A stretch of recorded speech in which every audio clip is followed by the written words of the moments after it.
Nasaan kaya ngayon mga kapatid si Satanas? Sapagkat marami po mga nagtataka kung si Satanas ay totoo o ito ay sabi-sabi lamang.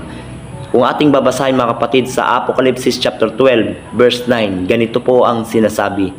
At inihagis ang malaking dragon, ang matandang ahas, ang tinatawag na Diablo at Satanas, ang dumadaya sa sanglibutan. Siya'y inihagis sa lupa at ang kanyang mga anghel ay inihagis kasama niya.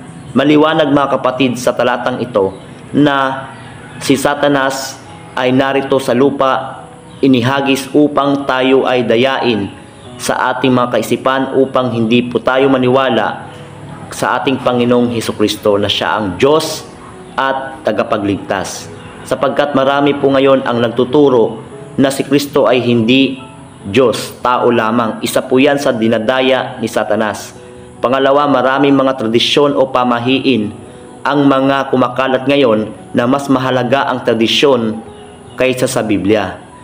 Isa pa sa mga naririnig natin na mga sabi-sabi na ang araw ng Sabat ay linggo.